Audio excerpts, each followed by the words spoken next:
Hey, it's me, Dr. Laura Berman.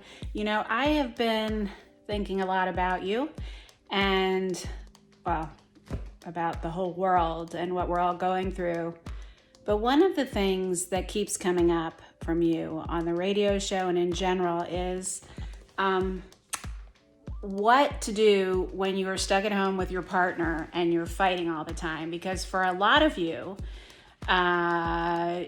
either you avoided fights by just staying busy, so you'd be off working or doing your thing or working out or on your computer, till you go to sleep and wake up, do the same thing. You manage to kind of avoid conflict or not really face things that were wrong in your relationship by kind of unintentionally sticking your head in the sand. For others, you would fight, but to cool off or to get some distance, you would go out or you would walk around the block. But you would distance literally from each other. And often, of course, those arguments would go unresolved, right? You just kind of bury them. Well, now, one of the problems, and in my opinion, perks of the coronavirus and social distancing and the stay-at-home rules are that we are stuck at home. We can't escape. We can't escape each other and we can't escape ourselves. And so it's really a great time to talk about how to fight, right? Because you can't just go walk around the neighborhood and cool things off. So let's talk about how to fight to love and not to win, okay? Because that's the biggest mistake people make. They think they're listening to their partner, thinking more about how they're going to respond than really listening to their partner. They don't know how to make their needs met. They get into battles of will with each other. So here's the first thing I'm going to say. An argument cannot be effectively had in a way that is good for your loving relationship if one or both of you are in persona. What do I mean by being in persona? I mean that you're not really in your authentic self. You're in your ego. You're in your trigger. How do you know? Well, because you are absolutely convinced you're right. If you are absolutely 100% unequivocally convinced that you are right and your partner is wrong, you are in persona. And it's not a good time to have the conversation. Now, most of us aren't the best at noticing when we're in persona, especially when we first kind of start becoming conscious of this. So if you have a good enough relationship with your partner, maybe you can support each other in this. Now, I can tell you that it doesn't always work so well, because when you're angry at your partner and they're like, excuse me, I think you're in persona, it's not going to go so well, right? So you have to have kind of a safety word. So if you notice that you're feeling really stuck in the argument and you are like just not able to cool off, or you're the partner of someone and you realize they are so in persona, they are so convinced they're right now, that they're unwilling to hear me, then you have a safety word. Maybe it's banana. Maybe it's ollie ollie swag. Maybe it's purple. I don't care. But it's a word you wouldn't normally say. And then that means 30-minute break. Now, really important. You are going to come back to the argument. You are not going to blow it off. But you're going to do it out of persona. Now, how do you get out of persona? Well, there are lots of ways. But time and distance help. Right? And movement. One of my favorite ways is just to shake my body all over the place, off by myself. Go to the bathroom, go to the closet, and shake yourself. Scream into a pillow. Write. You have to shift. You have to shift out of that persona place. And the other thing you can do during that 30 minutes, or even better, leading up to a conversation that you want to have with your partner, so it isn't a blowout argument, there's something that's been bothering you or something that's upsetting you, you can plan what you want to say. Now, I'm going to tell you. So the first thing was notice when you're in persona, take that do that safety word, take that 30-minute break. Now, how do you articulate your needs in a way that will support the relationship? Okay? First of all, you're fighting for the relationship, like I said. It's not about winning. But it's also not about being a submissive doormat either, obviously. So let's think of an example, and you can give me examples too, and I'll model this for you if you want to. But let's say that your partner is just a total slob, and now that you're in stay-at-home order together, they are just, before it wasn't that big of a deal because maybe you could afford a housekeeper before, maybe there wasn't as much mess, maybe you just did it because you were too busy to think otherwise, I don't know, right? But now it's becoming a real issue when you're together 24/7 and you're seeing like, this person's not doing anything to help, right? Now, the normal thing would either be to get passive aggressive and be really snarky, make underhanded comments, and eventually blow up, or to be angry and resentful and articulating that all the time. Neither one is going to change the behavior or address the issue. So here are the steps to saying what you really want to say in an argument, using this as an example. The first is, first and foremost, getting clear about how you feel, okay? Now, if you are upset, you're either sad, scared, or angry.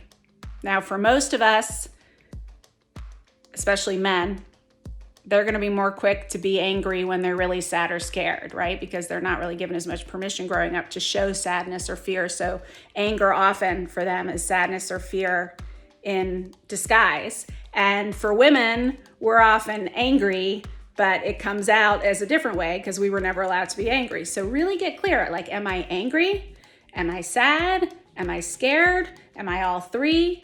You know, anger will often be felt in the chest, sadness in the throat and behind the eyes, fear in the belly, if you have a hard time identifying. Okay, so the first is, how do I, maybe feel all three, doesn't matter. I feel angry and sad, let's say, because my partner isn't helping. And my partner helps, but we're using this as an example, okay? So you say, I feel angry and sad. Why? Because my partner isn't helping. Now, you want to be more specific than this with your actual partner in conversation. So how isn't my partner helping? What are they doing or not doing? Okay, so my partner is not cleaning up after himself, not, said that he was going to clean the kitchen, didn't do it, said he was going to help with the laundry, blew it off, So the statement starts with the catalyst for the feeling, right? So when you, starts with that, when you, said that you were going to help with the dishes, with the kitchen and with the laundry, and you didn't do it.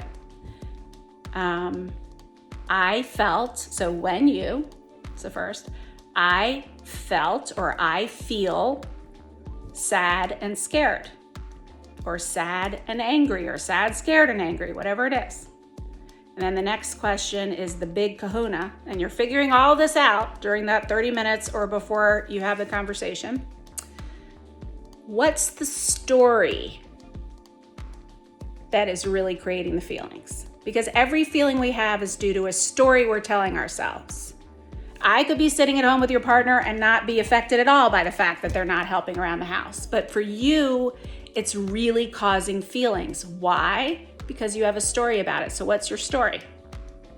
Just as an example, you might feel this way. I'm not saying you do, but just as an example, when you don't help with the kitchen and the laundry, even though you said you were going to, I feel sad and angry and scared because I have a story, and this is important because it's your story. Your partner can't argue with it. I have a story that the reason you're not doing it is because you don't really value me or think that my needs are important. Or it might be, I have a story that you just don't care that I'm upset and you don't really love me, because if you did, my story is that you would want to support me this way because I've told you how important it is to me. Right? So saying your story is something that your partner can argue with something you accuse them of. They can say that's, but nobody can argue with what your story is, right? And how you feel. So when I feel because my story is, or my stories are, that's the third part, and what I would love is, finish the sentence. And what I would love is if when we make these agreements, especially around the house, because it's just something, the nest is really important to me, that you keep those agreements. Because when you do, I feel really loved and appreciated, or I feel seen, or I feel understood, or I feel supported, okay? So when I feel, because I have a story that, and what I would love is, and then I would feel, okay? So you get that all set.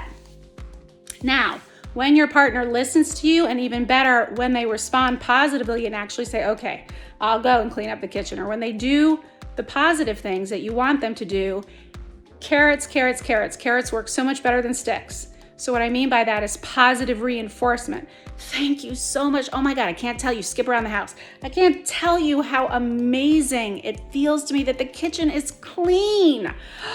Like, I want to bake you a cake. Let me give you a big kiss. Like, this is amazing, right? You give them really positive feedback. And along those lines, if you want to have less arguments in general, maybe give a little more positive feedback in general to your partner. This is a great time to practice the appreciation rule, which is you should be giving your partner 5 genuine expressions of appreciation out loud every single day, even for the crap they're supposed to be doing, like cleaning the kitchen when they said they were going to clean the kitchen, okay?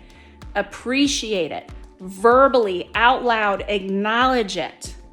I am telling you, partners are just like pets. They respond to positive reinforcement and direction, especially when the direction isn't critical and is coming from you about you, and them supporting you and you taking responsibility for your own feelings and wants and needs, okay? So I want you to try that. Let me know how it goes. Let me know if you want to give me an example. I'll break it down for you. And I'll be making more videos about how to deal with conflict, because I know it's coming up for a lot of people. In the meantime, stay safe, stay sane, breathe, and know that I'm with you. You're not alone.